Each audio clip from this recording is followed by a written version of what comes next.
Hello, everybody. My name is Gina Ditta-Donahue, and I am a nurse practitioner and the owner and founder of Elevate Functional Medicine in Suwanee, Georgia.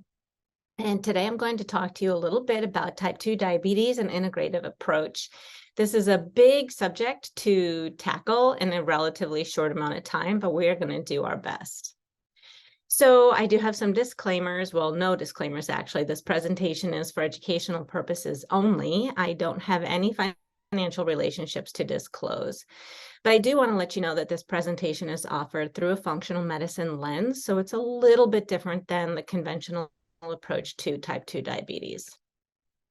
And what that means is functional medicine is really looking at the whole person. So I truly believe that no individuals are exactly the same.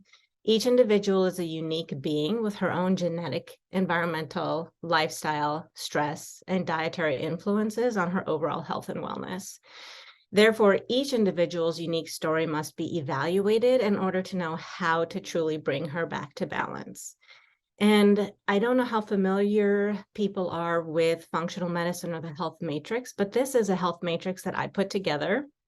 And you can see on the left, we have health influences, such as genetic, environment, social, stress, diet, and lifestyle. And then on the right, we have health outcomes, such as inflammatory responses or different responses to various influences. So we can have inflammatory, hormonal, digestive, psychological, cardiovascular, and neurological responses. But all of these really influence our cellular energy and regeneration. And as we move through this presentation today, we're going to talk a little bit about influences on the cellular aspect of each person.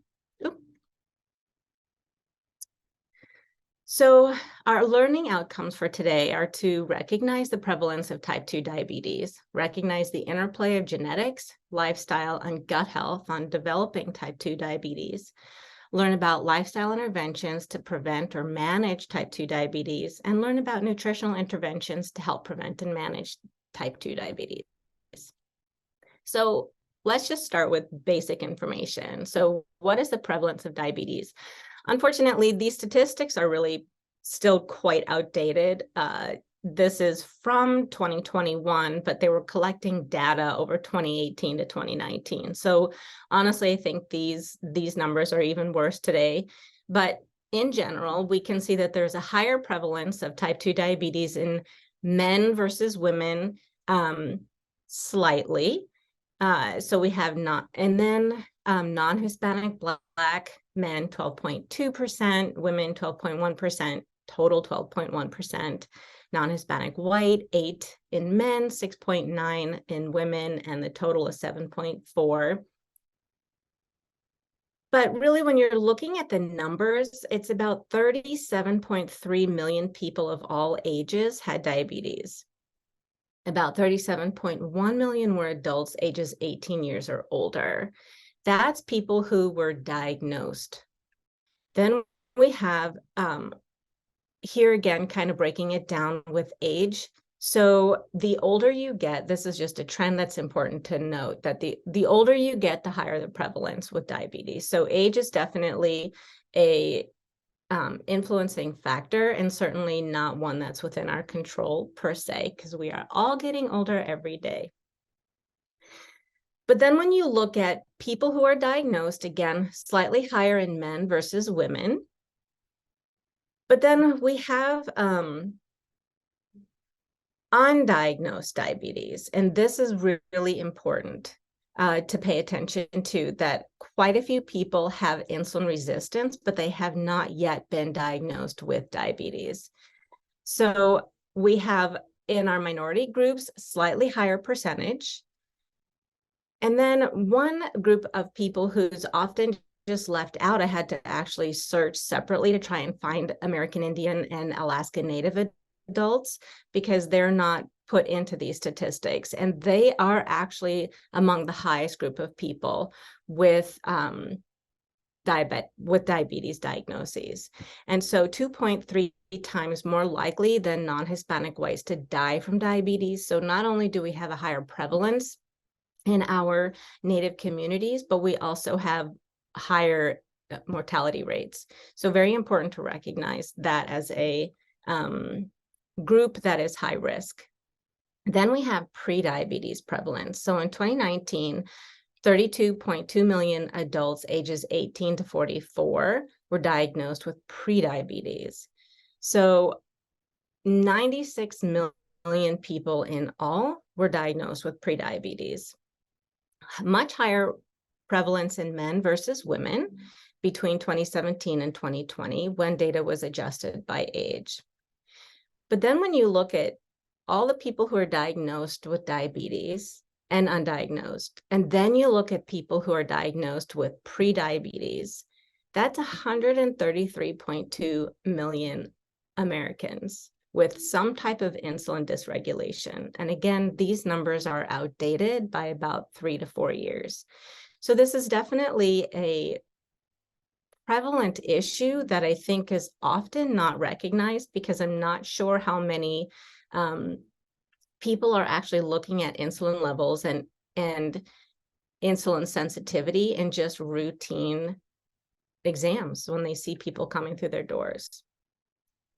So one of the issues that can predispose individuals to developing some type of insulin dysregulation is obviously a genetic predisposition.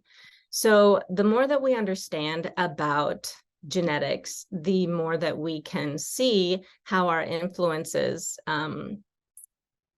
with lifestyle changes can be turned on or turned off with our genetic predisposition. So with the emergence of genome-wide association studies and more recently exome sequencing, a plethora of data has provided additional evidence for genetic basis for type 2 diabetes. So more than 140 genomic loci have been associated with predisposition to type 2 diabetes. So here I just kind of pulled out a few of the different genetic SNPs that have been clearly associated with insulin dysregulation. So we have some SNPs that are associated with insulin signaling and pancreatic beta cell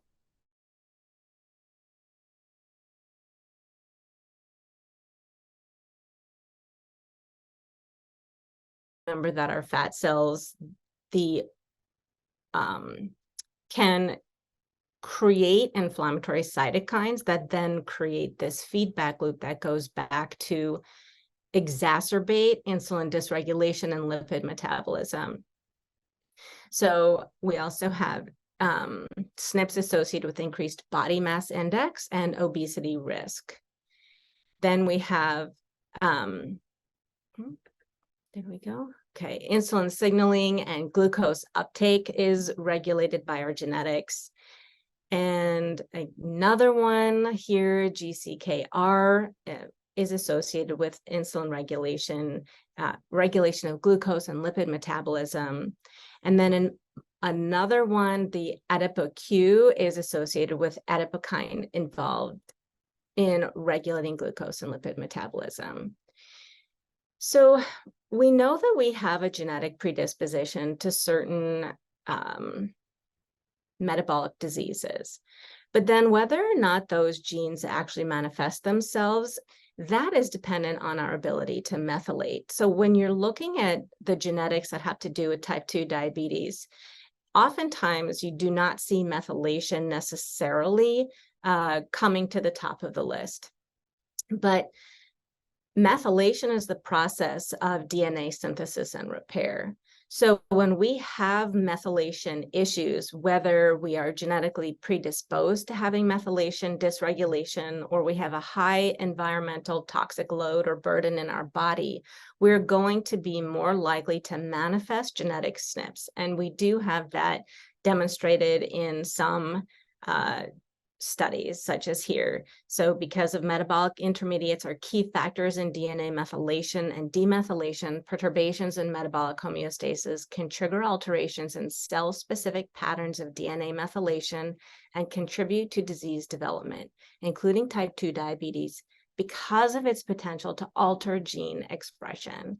So that's really where we're concerned about a genetic predisposition, not only whether or not you have a genetic SNP, but whether or not that you're creating an environment on the cellular level in your body for that SNP to manifest and become active. So one of the contributing factors to genetic SNPs manifesting is environmental exposures. So we know that we have endocrine disrupting chemicals, and these are substances that can alter endocrine function. They are so prevalent in air, soil, water, and everyday products that they affect most of the world's population. There is strong evidence worldwide which links endocrine disrupting chemical exposure to diabetes and obesity development. Endocrine disruptors act as hormone agonists, antagonists, or modulators, and they trigger transgenerational reproductive dysfunctions. That is concerning. So your exposures today can affect the next generation and your children. Endocrine disrupting chemicals can also lead to insulin resistance by actions such as inhibiting glucose transportation or increasing production of mature fat cells. And again, fat cells are a significant health concern, not because of the fat itself, but because fat cells can create cytokines that are inflammatory and then modulate or regulate our insulin sensitivity and liver function. So what are some of the choices that we can make that can affect our risk for developing type 2 diabetes? So unfortunately, the American diet is, the acronym is the SAD diet, the Standard American Diet, because as you can see across the board, Americans eat the most abundance of refined carbohydrates, saturated fat, and high amounts of sugar. This is daily intake. Most Americans on average consume close to 18 teaspoons of sugar a day. The least amount of food consumed by Americans is this little tiny, less than a quarter cup of leafy greens on a daily basis, less than a cup of fruit on a daily basis. The majority of vegetable intake consumed by Americans is tomatoes and potatoes. So a high intake of red meat, sweets, and fried foods contribute to the increased risk of insulin resistance and type 2 diabetes. And many studies have reported a positive association between high intake of sugars and development of type 2 diabetes. This is just the intake of food that I have pictured here. I did not put sugared drinks or sugar-free drinks, but those, of course, play a big part in our total teaspoons of sugar consumed. And we also know that the calorie-free drinks actually disrupt insulin regulation even more than sugar. That doesn't mean you should just go ahead and have the sugar. We just want to avoid all sweets on a regular basis. So additional lifestyle choices really include the lack of fiber. So on average, the American adults eat about 10 to 15 grams of total fiber per day, but the USDA's recommendation is about 25 grams for women and 38 grams for men. So really consuming less than half the recommended amount of fiber. And then I love this picture.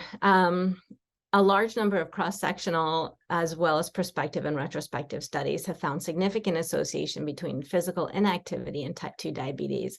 And I do just want to make sure to note that I got this from an article from 2017, which is pre-pandemic. So we do have to really think about how the beauty of working from home, which has provided a lot of convenience for many people, is also just contributing even more to the potential for a sedentary lifestyle. And then an often, I think, overlooked contributing factor for type 2 diabetes is the microbiome. So we're having more and more information being released on a regular basis about the effect of microbiome and overall health. So in this cross-sectional study, it was noticed that higher microbial diversity, along with more butyrate-producing gut bacteria, was associated with less type 2 diabetes and lower insulin resistance among individuals without diabetes. So these findings could help provide insight into the etiology, pathogenesis, and treatment of type 2 diabetes. That was the conclusion from this study. But I highlighted here higher microbial diversity because we're going to circle back to that when we talk about lifestyle changes we can make. And then Methanobrevibacter smithii is a microbiome that was one of the first that was associated with contributing to obesity. So when we started doing fecal microbial transplants to try and help with treatment-resistant C. diff, we started noticing back in I would say 2010, 2011, when we were doing these fecal microbial transplants, there was a trend that was noticed that people with treatment-resistant C. diff were getting better. Their C. diff was responding. But when somebody who was thin received a transplant from somebody who was overweight, then the thin person started to gain weight beyond their normal baseline. And that was what triggered this idea that maybe our microbiome might actually contribute to our BMI. And so then that became a focus of study. And you can see here, they were able to identify at least one strain, Methanobrevibacter smithii, which has been clearly linked with overweight. So it's quite fascinating. So how do we put this all together in order to make a comprehensive treatment plan or a preventative lifestyle plan going forward?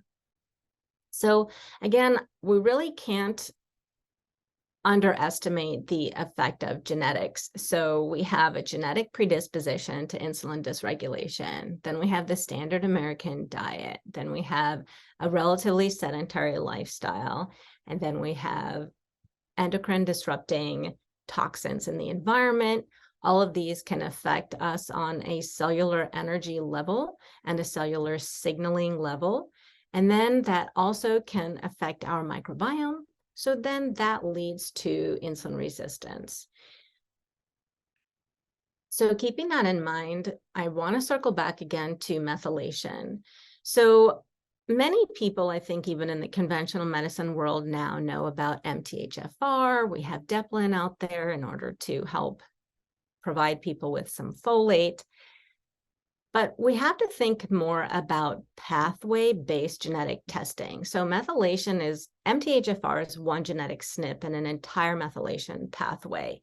So we have to be really careful to not just look at MTHFR genetic SNP and say, oh, well, you're not heterozygous. You have two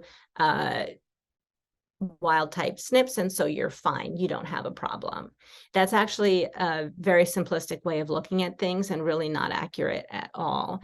So I do a lot of genetic testing in my practice, and I will see a lot of people who have methylation dysregulation, but they don't have the MTHFR genetic SNP.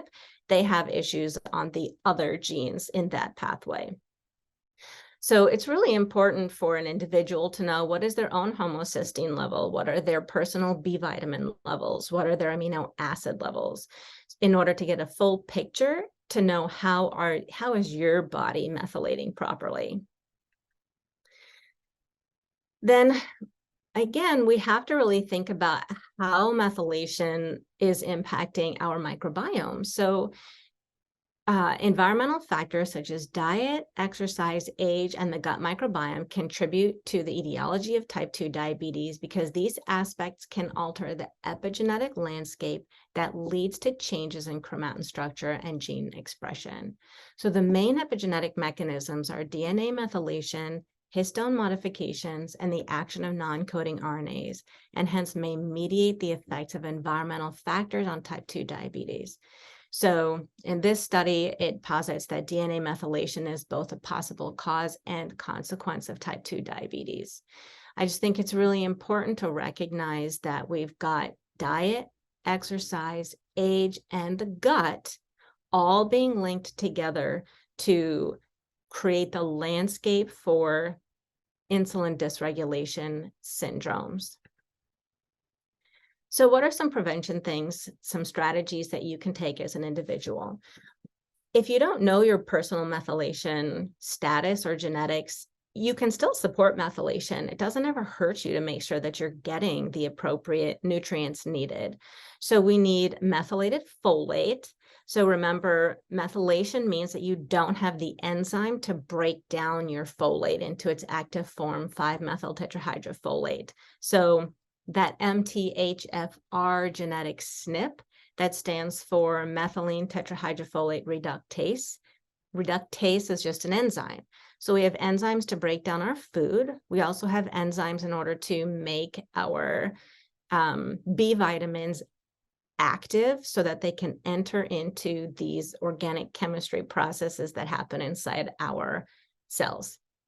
So it never hurts to just take methylated folate, and a vitamin bottle should say methylfolate or 5-MTHF.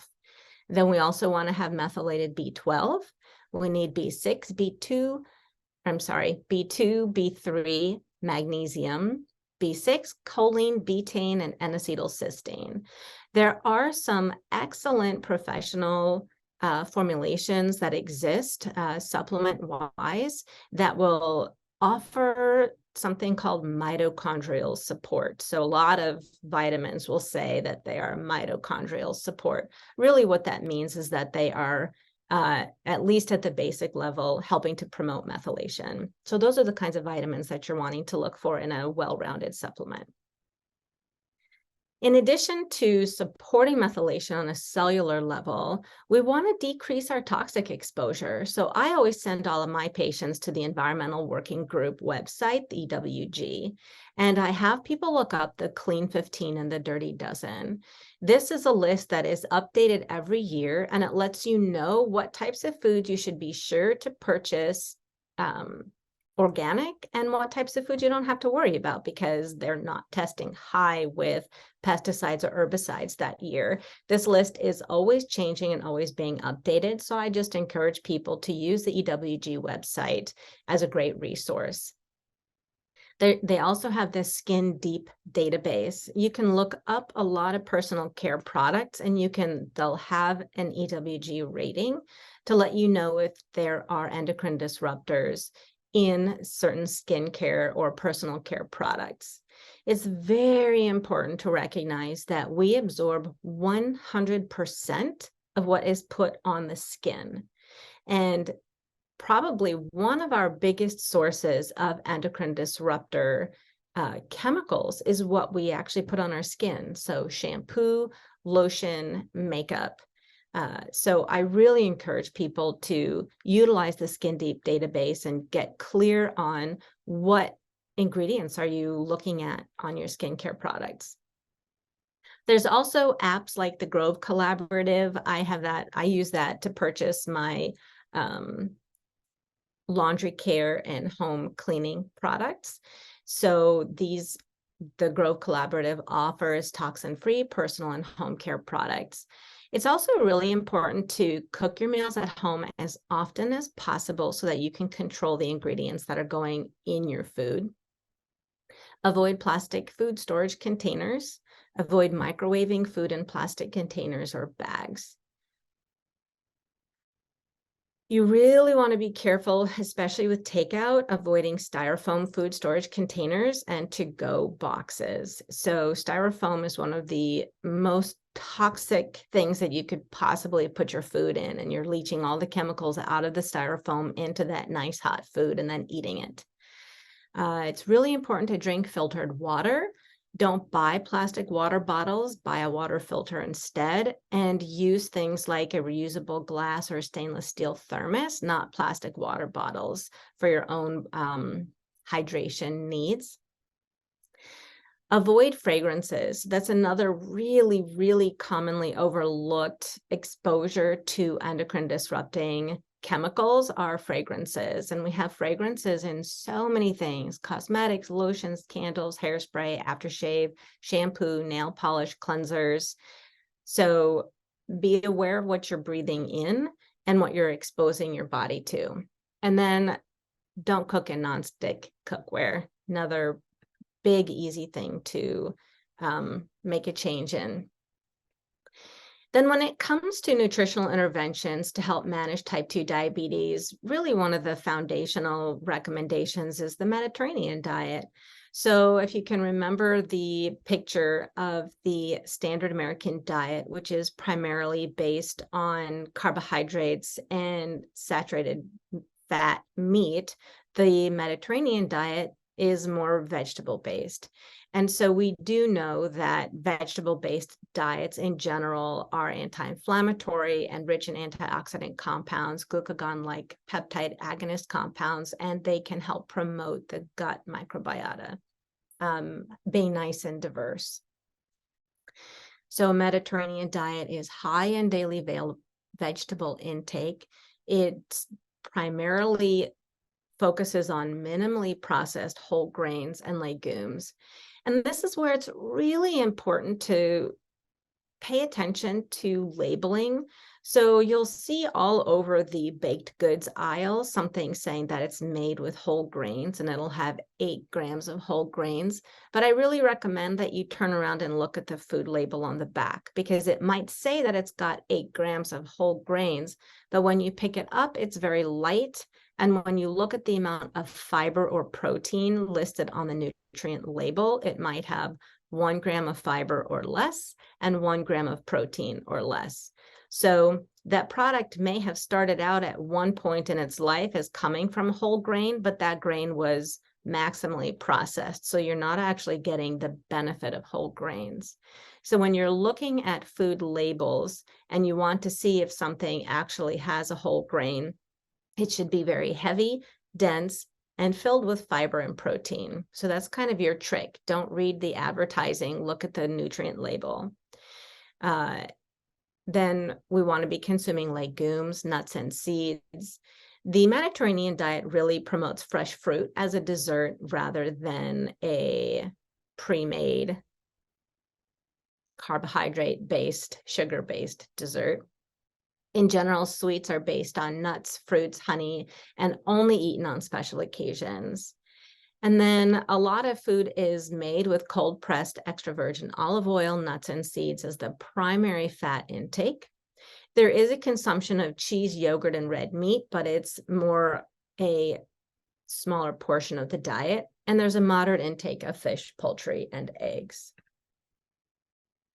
Also, when it comes to prevention for insulin dysregulation syndromes, we want to make sure that we are exercising. So at least 150 minutes a week, and you want to have less than 2 consecutive days without movement. So try not to go, working out 3 days in a row and then taking 4 days off is probably not the best strategy. And then it's really helpful to move or work after meals. So getting up after supper, that's one of the foundational things that I recommend for all of my patients, is get up and take a walk after supper every night. Most of the time, supper is our biggest meal of the day, and we tend to eat supper late in the day and then go to bed or sit on the couch and relax after a long day. But by not getting up and moving after eating your biggest meal of the day, you are really decreasing insulin sensitivity and making your liver work really hard overnight trying to process all of the food that came in, your liver and your gut. So James Levine is a big voice on nutrition in the functional medicine world. And he does talk about how walking for as little as 15 minutes after each meal significantly lowers the post-meal glycemic response. And then another supplement or nutrient that deserves its own slide is vitamin D. So it's fascinating, the more that you study vitamin D, how interrelated it is to all parts of our overall health. So mood regulation, lipid regulation, immune function, inflammatory response. And here I found this really interesting, that participants with blood levels of vitamin D that were above 30 had 1/3 of the risk of diabetes. And those with levels above 50 had 1/5 of the risk of developing diabetes. So I didn't know that. I found that out doing this research for this product or this presentation. And then vitamin D methylation in the gut microbiome. Again, all of these things are interrelated. So further cellular experiments verified that propionate, which is a short chain fatty acid produced by your gut microbiome, could induce hypermethylation at a specific genetic site and subsequently inhibit the expression of the target gene DAB1, which was crucially associated with clinical vitamin D deficiency, and thus may affect the development and progression of diabetes. So not only do we have vitamin D in and of itself affecting diabetes risk, but then you put it all together, vitamin D, methylation, and the gut microbiome all work together to affect your risk of diabetes. So then what are some individual nutrients that can help improve insulin sensitivity? There's actually quite a few. This is not an exhaustive list. I would have spent the entire 40 minutes just talking about nutrients to improve insulin sensitivity, but I do have a few key ones here. And you can find some really wonderful professional formulas that include all of these nutrients. And if anybody's interested in that in the future, I'll have contact information at the end of this where you could reach out and I can let you know. But chromium picolinate has been around for a really long time, and we know that that reduces insulin resistance and can help reduce the risk of cardiovascular disease and type 2 diabetes. Dietary chromium is poorly absorbed, so this is where taking a supplement for chromium picolinate often provides the maximum benefit. And chromium levels decrease with age, so something to consider supplementing as we get older. Cinnamon extract improved insulin action in the brain as well as brain activity and locomotion. This specific effect may represent an important central feature in cinnamon in improving insulin action in the brain and mediates metabolic alterations in the periphery to decrease liver fat and improve glucose homeostasis. So we know cinnamon helps to improve glucose homeostasis. It also helps with hypertension. Stinging nettle has anti-hyperlipidemic properties, and we have been able to discover the pathway, so the HMG-CoA reductase, and it helps to ameliorate lipid peroxidation via its antioxidant effects. Also, one of the flavonoids in nettle, quercetin, which we can get by itself, is responsible for decreasing total cholesterol. Moreover, nettle is responsible for anti-diabetic effects through the processes such as increasing insulin secretion and proliferation of pancreatic beta cells. So this really kind of gets right to the root of being able to address insulin dysregulation. Berberine improves physiological stimulation of glucose via cascade reaction of insulin-like growth factor 1, and therefore it induces secretion of insulin in the body, reducing insulin resistance and improving sensitivity of liver, muscle tissues, and fat to insulin. Another mechanism, which I didn't pull out a study to talk about this, but we use berberine a lot when it comes to treating microbial dysbiosis. So I think that there's probably some literature out there that might discuss how berberine can affect type 2 diabetes risk just by modulating the gut microbiome. But we really want to be careful with berberine because we do know that it can affect the gut microbiome. And remember, one of the keys to a healthy gut is diversity. So I'm usually not a big proponent of long-term use of high doses of berberine for insulin sensitivity or lipid regulation. I would recommend berberine as part of a overall multi-nutrient product rather than just high doses of berberine, relying on this as a single answer. I do have a lot of patients that come in to see me who are taking high doses of berberine specifically for lipid regulation or blood sugar management, and I typically will reduce their berberine and put them more on a comprehensive supplement. So just a word to the wise there. Alpha lipoic acid is a natural compound with antioxidant and pro-oxidant properties, which has effects on the regulation of insulin sensitivity and insulin secretion. It is widely prescribed in patients with diabetic polyneuropathy due to its positive effects on nerve conduction and alleviation of symptoms. So alpha lipoic acid is another nutrient where, depending on what issues we're treating, we're going to use different dosing. So that's another thing to just be really aware of with a lot of these nutrients, the amount or the doses and the number of times of day that you are making recommendations or choosing to take these personally. It's really dependent on what you're taking it for. So working with a knowledgeable healthcare provider is really important. Bitter melon extract, you can actually buy bitter melon and you can eat it. It's often available at many Asian grocery stores, but you can also get it in a supplement. And it's really amazing at helping with insulin sensitizing. It's insulin substitution and GLP-1 secretagogue functions upon the intestinal cells. So this plays an important part in its anti-diabetic action. And I have seen many people improve their insulin sensitivity and decrease their this is type 1 diabetic. So insulin dependent diabetics even can take bitter melon and can, if they're responding well, can even reduce the amount of insulin that they need just from eating bitter melon. Pretty amazing. Sulforaphanes, so these are compounds that come from cruciferous vegetables. These reduce hepatic glucose production and improve glucose control in patients with type 2 diabetes. Sulforaphanes, when we're talking about methylation, hormone dysregulation, stress on the liver, hepatic stress, sulforaphanes have just many positive actions in the body. And you can get a lot of sulforaphanes just by eating a lot of cruciferous vegetables. This is another way that the Mediterranean diet can be a foundational health tool for many people. So kind of circling back to Methanobrevibacter smithii, in 2016, the Medically Associated Science and Technology study published results showing that people who are obese and have prediabetes have high levels of M. smithii.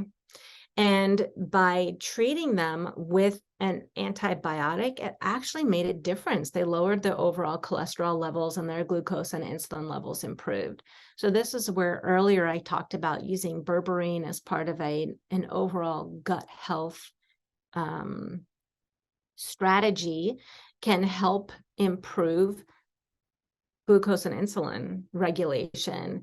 But again, we know that berberine is an antimicrobial. So initially, in a short-term use, getting the gut microbiome back to being better balanced, we would see an improvement in insulin sensitivity. But long-term use with antimicrobials would not be an effective strategy, because then we are, again, reducing microbial abundance and diversity.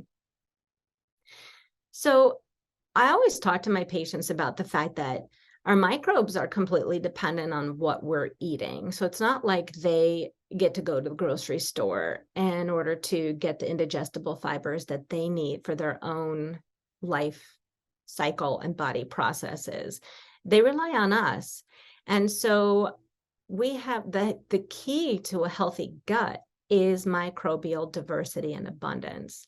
But if we're eating the same foods all the time, we're only feeding certain bacteria. So everybody else is kind of getting starved out.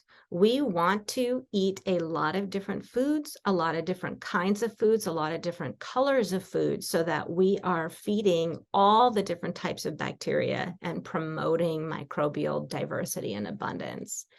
We also want to make sure that we're consuming plenty of prebiotic foods. There's a lot of different lists online for prebiotics, but a few of them are things like legumes, fiber, onions, leeks. Oop, that's supposed to say chicory, not hickory. Green bananas, garlic. So another way that the Mediterranean diet can help prevent type 2 diabetes development is because It's very high on vegetable intake, legumes, fiber, onions, and garlic. And we know that these are prebiotic foods that can improve your microbial abundance and diversity. There are some specialty tests out there where we can take a good look at what your microbiome looks like. So this is just a little snippet of a pretend report. And it's really important if people are going to be interested in looking at microbial health or overall the gut environment. Not all tests that are out there are scientifically validated or third-party verified. So if anybody is ever interested in really taking a look at a high quality gut health or microbiome assessment, you can certainly reach out to me. I can give you the names of some professional companies where it's not over the counter. People need a doctor's order in order to be able to get these tests, but they're really helpful to give us an idea of what's going on so that we can really target gut balancing strategies based on what the gut actually looks like in an individual.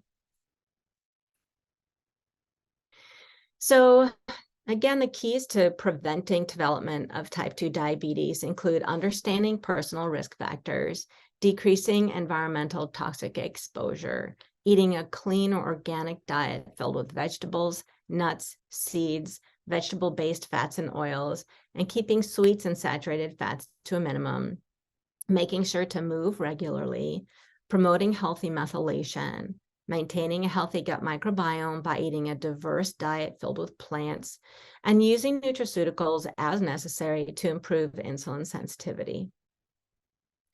Additional considerations. So type 2 diabetes, we could do an entire wellness weekend just talking about all the different factors that can affect insulin regulation. So things that we did not go into today, but things that I go into with my patients during an initial consult are, how did you get here and where do you want to go? So as I mentioned in the beginning, each person is an individual, unique being with their own life story. So what was their childhood like? Did their caregivers cook at home? What did cooking at home look like? Was that microwaving a pizza and reheating processed food, or was it cooking food from scratch? What are your individual stressors? What were your stressors as a child? What are your current stressors? We know that stress affects our desire or ability to go out and exercise. Stress affects the type of food that we decide to eat. Trauma. Trauma is a huge inflammatory response internally, both physiologically and psychologically. And many traumatized individuals may not make the healthiest choices. They don't have the mental fortitude to be able to go grocery shopping and look at the EWG website. So there's a lot of things that people have to process before they can start on their wellness journey. Age, again, the older we get, the more insulin resistant we can become naturally. So being aware of where you are in your age and what are your personal numbers looking like. Hormone balance, this is a huge one, which I really struggled with not putting in this slide today because it's too much to try and put in just a prevention general conversation.